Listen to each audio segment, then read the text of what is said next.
My name is Madison Parker. I'm 27 now.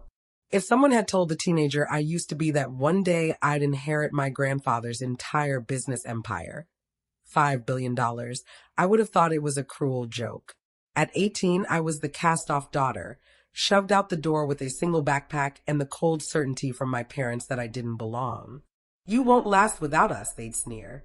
So picture me last month in a courtroom, standing across from those same polished people. My parents in designer suits, smiling like nothing had ever been wrong. My older brother Ethan sat beside them with an air of entitlement, as if the world already belonged to him. My mother leaned close, scenting the air with perfume, and cooed, "We'll handle everything for you, Madison." My father nodded like a man sure of his victory, convinced my life and $5 billion were theirs to control. Then the judge read another line from the will, and their composure cracked and collapsed. I grew up in a home where appearances were everything. My parents, Richard and Diane Parker, were comfortably well off, not struggling, far from it. My father worked as a regional executive for a logistics company. My mother lived for cocktail parties and neighborhood status. But behind the gloss there was a hardness. They prized the child who matched their picture of success, Ethan. He was the golden son, straight, athletic, an academic who made them proud at every family event. When Ethan got into his ideal college, my father popped champagne. When I won a small writing contest, my mother's reaction was a shrugged, "That's nice, but it won't pay the bills." It wasn't that I was a troublemaker. I didn't sneak out or rebel in dramatic ways. I simply didn't fit their template.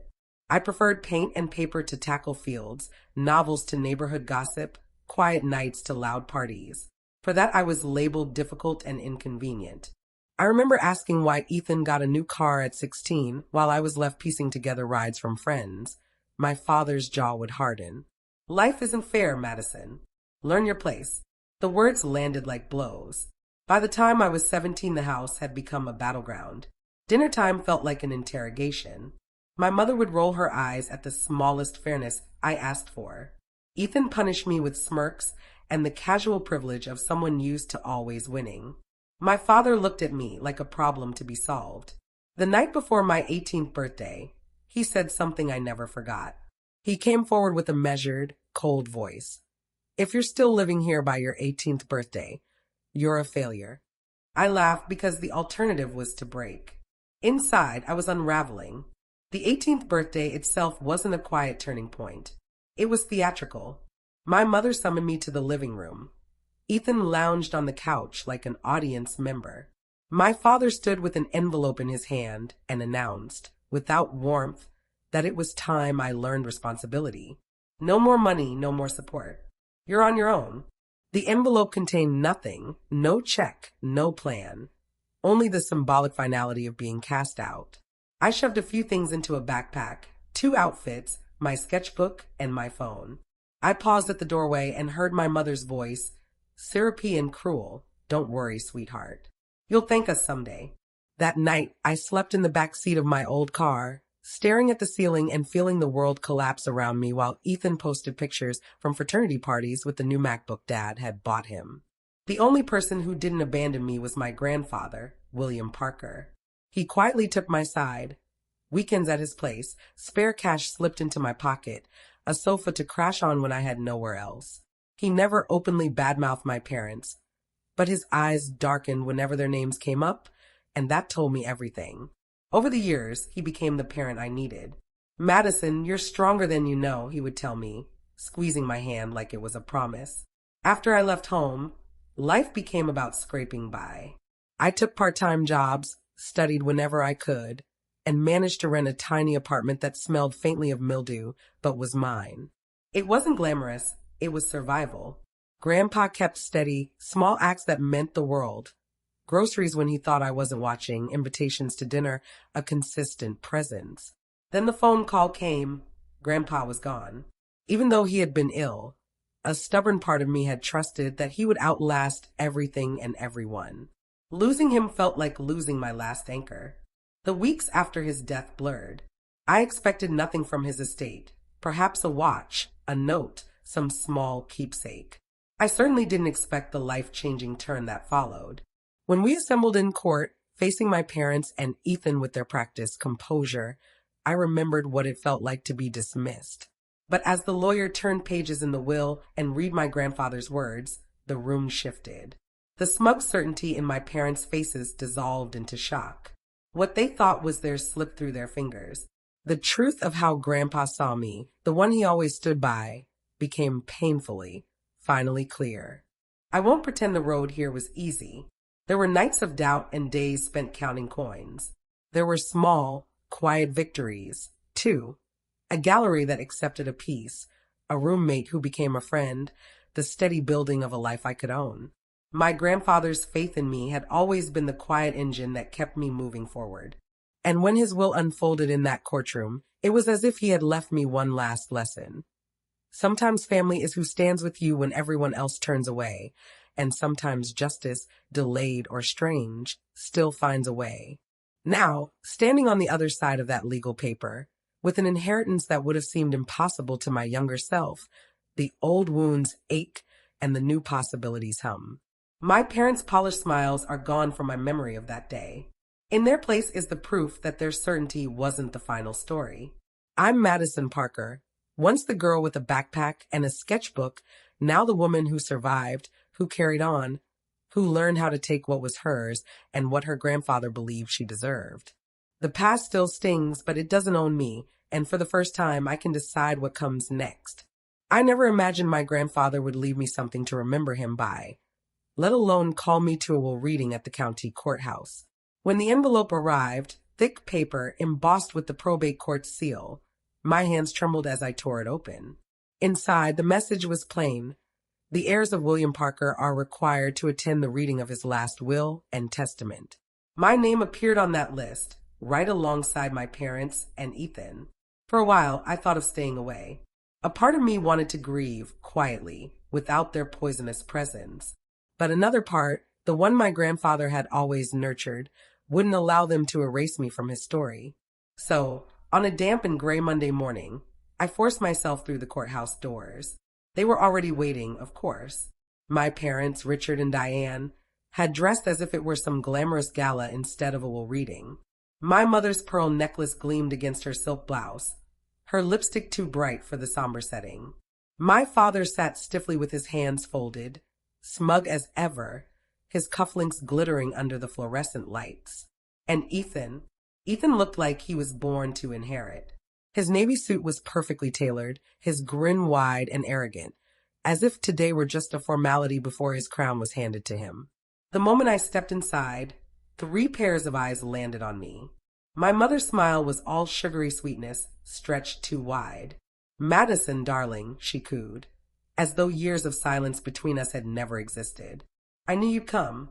My father gave a curt nod, barely acknowledging me, his gaze quickly shifting back to the attorney's briefcase like a hawk stalking its prey.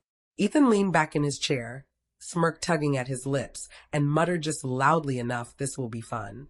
I took my seat across from them, my heart pounding so hard I could hear it in my ears. The air was thick, almost suffocating, as though the very walls knew the storm about to break. Mr. Whitmore, the attorney, cleared his throat, his sharp eyes scanning the room before settling on his papers. "We are here today for the reading of the last will and testament of William Parker." My mother's hand brushed against mine then, her nails pressing into my skin with the weight of false comfort. "Don't worry, Madison," she whispered sweetly. "We'll manage everything for you." My father's smug nod followed, as if he already saw the billions wired into his account. None of them suspected what was coming. The only sound in the room was the soft rustle of paper as Mr. Whitmore flipped to the first page.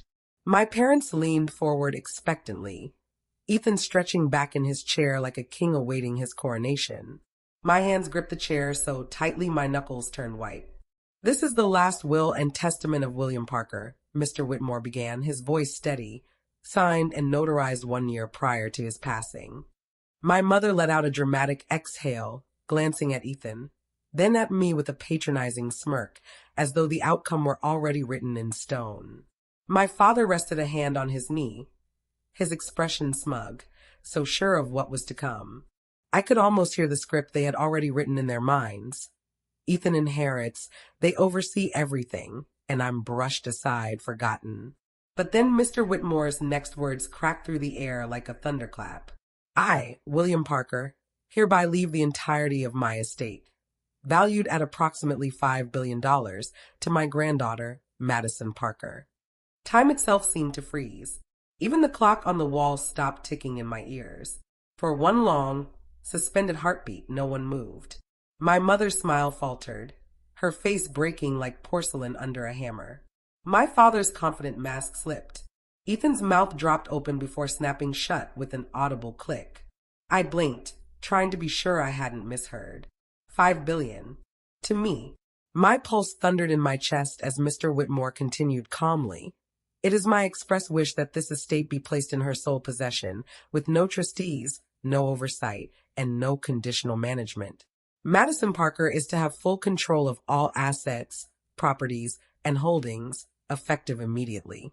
Silence followed, so heavy it felt deafening. And then, like vultures realizing their prey had slipped away, they began to scramble.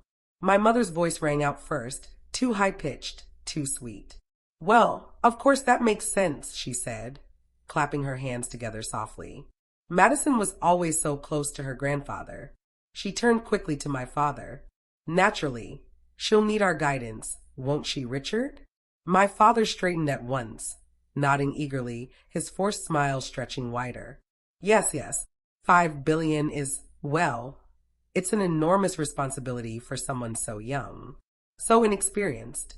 We'll step in, oversee the investments, manage the properties, keep you from making unfortunate mistakes. Ethan leaned forward then, laughing under his breath. The sound was sharp, cold, cutting. Don't take this the wrong way, Maddie, he said, voice dripping with mockery. But you've never exactly been responsible. Remember freshman year? That little credit card you maxed out? Multiply that by 5 billion. He smirked. Sounds like a disaster waiting to happen. I sat there, frozen, each word cutting into me like a lash. Their arrogance, their audacity, it was staggering. They still couldn't see me as anything more than fragile and expendable, even after Grandpa had handed me everything. Their disbelief in me sat in the room like a physical thing.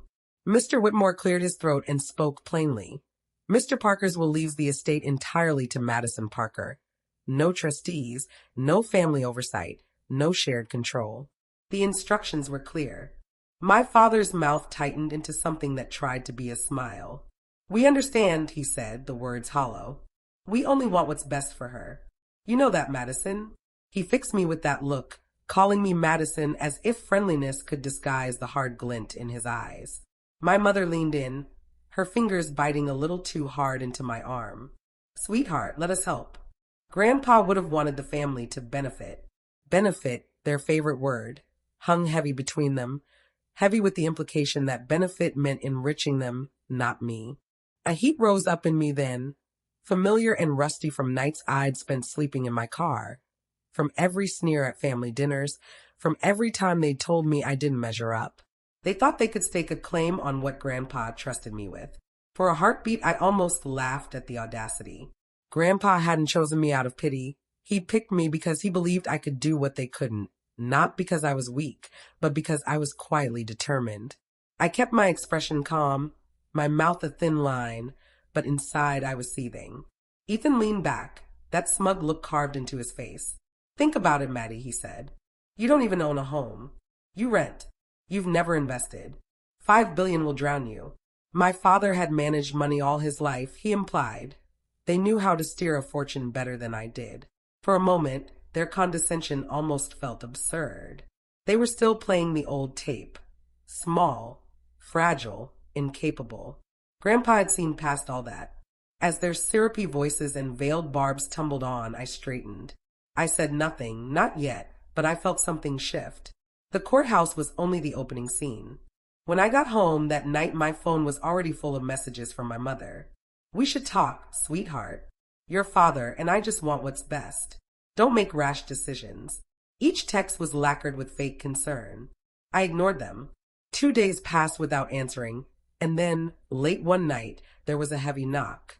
Ethan was on my threshold before I could ask who it was, leaning casually against the doorframe like he owned the place. He stepped inside without waiting for an invitation, his eyes sweeping over my modest apartment with thinly veiled contempt. "Cute place," he said, as if checking for flaws. "But let's be honest, Maddie, you can't live here with 5 billion. It's embarrassing." The words landed like salt. "What do you want, Ethan?" I asked. He slumped into my couch as if it belonged to him. "To help you," he said with that practiced grin. "You don't see what you have. Dad knows investments, Mom has connections, and I've got the vision. Together we could make your inheritance grow 100-fold. But you have to stop being stubborn." His tone was patronizing, like he'd rehearsed every line they'd ever used to belittle me. "I won't have you touch what Grandpa left me," I said. "It's mine. He chose me for a reason." The stubbornness in my voice surprised even me. Ethan's smirk faltered for the briefest second before he replaced it with a dismissive chuckle and said, "You really think you can handle this alone?" I walked him to the door. He didn't leave it at that. The next morning my mother arrived unannounced, gliding into my apartment like she was entitled to my life. She settled into a chair, fussing with her skirt, voice honeyed. "Darling, you're far too sensitive. This money could ruin you. Let us carry the burden." She reached for that same old line about family, that every decision must be a shared family matter. Her fingers found my arm again, the motion small but familiar, a physical echo of every time she tried to control me. The word benefit fell between us like a trap. She left with that smile that always smelled of calculation. I locked the door and sat in the stillness, chest tight, as old doubts slunk up my spine. Maybe they were right, a whisper said. Maybe I wasn't cut out for this. But I saw Grandpa's face in my mind, his steady, knowing eyes, and the way he'd told me being careful and thoughtful wasn't a flaw, but a kind of strength. That night I resolved I wouldn't be the passive target of their schemes anymore. I started to record every conversation, every veiled threat, every attempt to make me doubt myself. If they wanted a fight, I would show up prepared. I told myself I'd keep the peace when I could, but I would also protect what was mine. I thought their whispers and guilt trips were bad. That was only the warm-up. The real betrayal came next. It started with a call while I was at work. "Mr. Whitmore," the attorney's voice came through sharp and urgent. "Madison, did you authorize anyone to access the estate accounts?"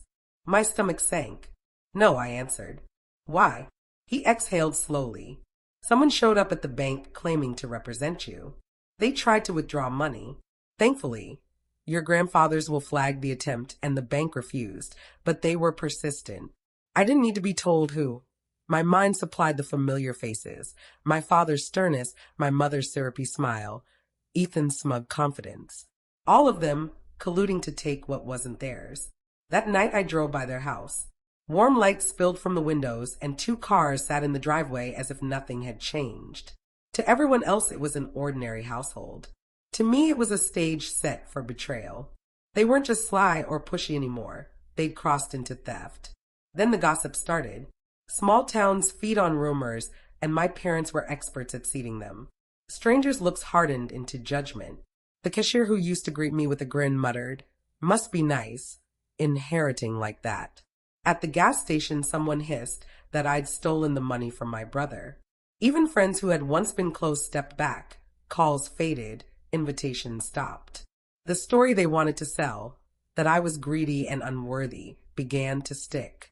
Some nights, I sat at my kitchen table and felt the weight of it all like a physical thing pressing down on me. The money was mine on paper, but it felt like a noose. Spend it and I'd validate the whispers, hide it and I'd be trapped by fear and silence. For the first time since the will reading, doubt crept in. Maybe they were right. Maybe I was too small for what my grandfather had left me. My hand wandered to a drawer and touched an envelope I'd nearly forgotten. A letter my grandfather had given me on my 21st birthday. His handwriting was the same, firm, a little shaky. "Madison," he'd written, "one day you'll understand. Don't give them the power to take what you own. You're stronger than you know. When you're tested, don't shrink. Stand tall."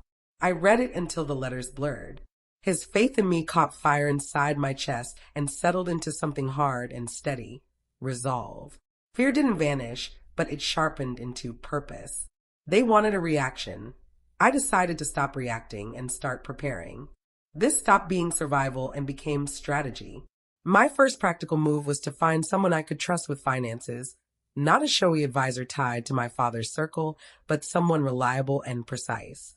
A coworker recommended Robert Hale, an older man with soft eyes and a yellow legal pad he always carried. He didn't gush over the numbers. He asked questions. What do you want this money to accomplish? What keeps you up at night? He listened without judgment, and when he left me with a plan, I felt calmer than I had in weeks. You're more capable than you think, he said, shaking my hand. For the first time in a long time, I slept. With Robert's help, I made small, careful choices. I bought a modest house, nothing ostentatious, just a quiet place where I couldn't be pushed out.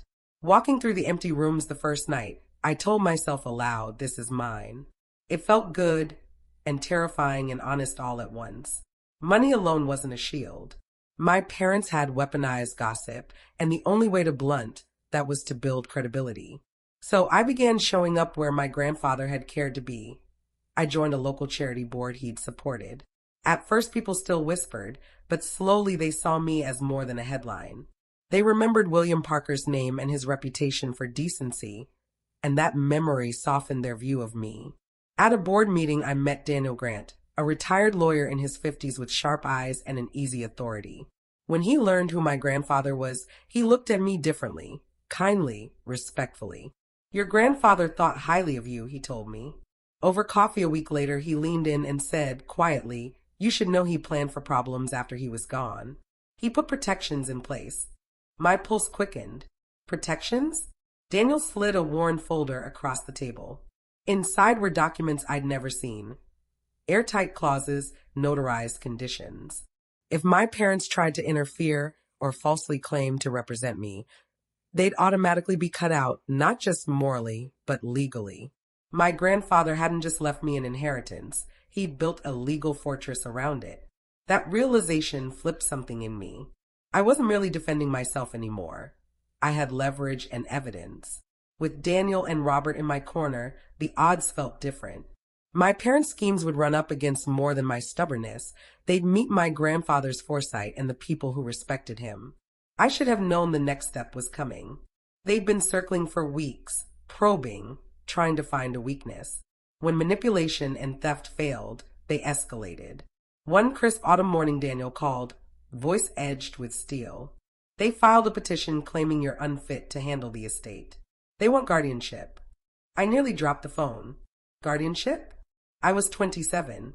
I stared at the ceiling and thought of the letter in that old envelope and of my grandfather's steady hand. I thought of the men and women, Robert, Daniel, who had chosen to stand with me. I thought of every small step I'd taken toward proving to myself that I could be the person he believed I was. My fear was still there, but it was different now. It had structure. It had a plan. This was no longer just about keeping an account safe. It was about holding my ground, defending my name, and honoring the man who trusted me when no one else did. The fight ahead would be ugly. They would smear. They would lie. They would use every intimacy and memory against me. But I'd read the letter again and again until the words felt like armor. Don't shrink back. Stand tall. I folded the memory and set it where I could reach it. Then I started making the calls that would prepare me for court. I wasn't naive. I knew it could still hurt me. But I also knew that if my grandfather had expected trouble and planned for it, I owed him the courage to follow through. The estate wasn't simply money. It was his legacy and his vote of confidence in me. They could try to take the headlines and the gossip, but they couldn't erase what he had put in writing. And this time, I was ready to fight. Daniel's words echoed in my mind in the days before the hearing. That's their strategy, he said grimly. They'll paint you as reckless, unstable, incapable. But we've prepared for this.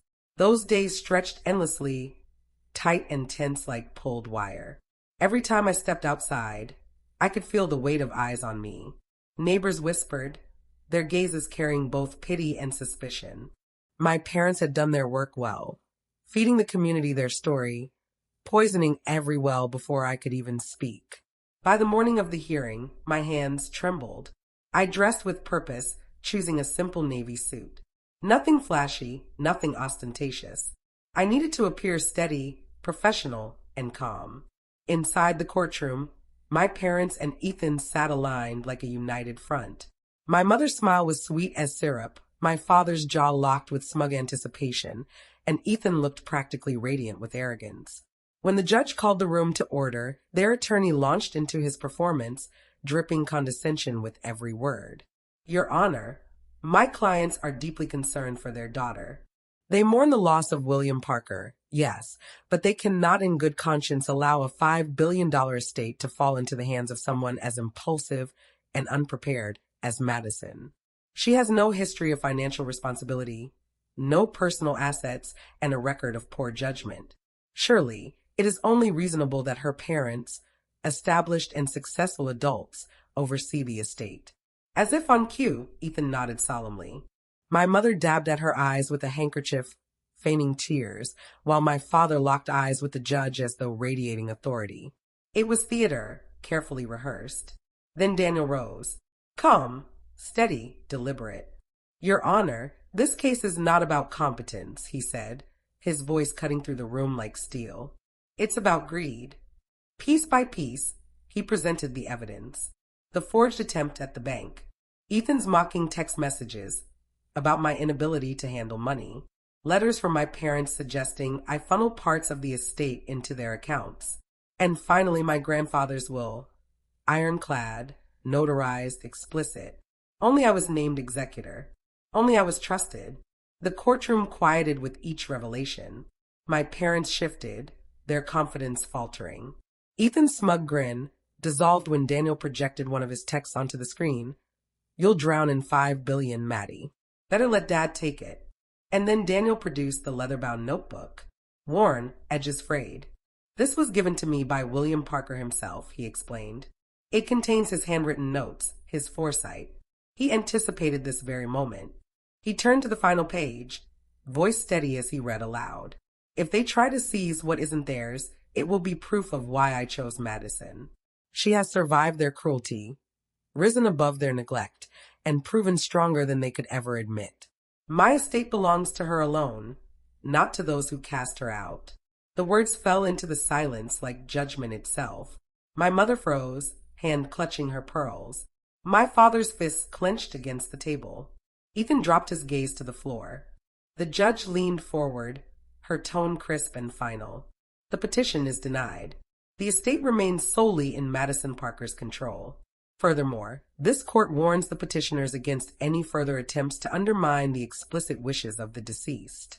This matter is closed. The gavel struck. It was over in less than an hour, though it felt like years. My mother turned to me, voice trembling with false warmth. Sweetheart, you don't understand the pressure we're under. We only wanted to protect you. I looked at her, calm in a way I hadn't felt in years. No, you wanted to protect yourselves. Grandpa knew it. Now everyone does. Her hand dropped, unable to bridge the distance between us. My father muttered something under his breath, but avoided my eyes. Ethan stormed out, his footsteps echoing like gunfire against the marble floor. I walked out of that courthouse with my head high, the weight of years falling away. For the first time, I wasn't the scapegoat or the family disappointment. I was the heir my grandfather had chosen, and the one thing they could never control again. But I knew it wasn't the end. The legal battle was finished, yes. The fallout had only just begun. The ruling did more than deny their petition. It stripped away the masks they had worn for decades. Slowly, the dominoes began to fall. My mother's kingdom of country clubs and brunch circles crumbled first. Where she once reigned as queen of gossip, conversations went silent when she entered a room. Whispers spread. We had no idea how cruel she was to Madison. It's shameful. She tried to mask the humiliation, but her brittle smiles betrayed her. My father's empire cracked next. News of the courtroom defeat raced through his firm. Clients backed away, meetings were canceled, and eventually he was urged into early retirement. For a man whose identity was rooted in professional dominance, the forced exit was devastating. And Ethan's fall, oh, his was the sharpest. The golden boy, the favored son, exposed in court as a fraud and a bully. His girlfriend left him. Invitations dried up. His once bright social circle evaporated. Soon, Word reached me that he'd moved back in with our parents, all three of them living under one roof, bitter and broken. Meanwhile, my life expanded. I threw myself into work, into the causes my grandfather had cherished. I joined boards, took leadership roles, and for the first time, people sought my voice with respect. My investments grew under Robert's careful guidance. My home became more than walls. It was living proof that no one could ever throw me out again. Every key I turned in the lock whispered victory. The most powerful moment came quietly. One night, I drove past my parents' house, the house I had been banished from at 18. The porch light was still on, but the lawn was unkempt, shutters faded, paint peeling. It looked tired, hollow, just like the people inside. I sat there for a moment, memories pressing against me. The night of my exile, the years of scorn, the constant comparisons to Ethan. For so long, that house had symbolized my failure. Now it was nothing. They hadn't destroyed me. They had forged me. Rolling down the window, I let the cool night air fill my lungs and whispered the truth I'd carried all these years. Grandpa was right. I decide my worth. Then I put the car in gear and drove away, leaving behind the house, the ghosts, and the power they once held over me. The real victory wasn't the billions in my name. It wasn't their humiliation or the public disgrace. It was this freedom. Freedom from needing their love, their approval, their validation. They had cut me out when I was 18. Now, finally, I had cut them out of me.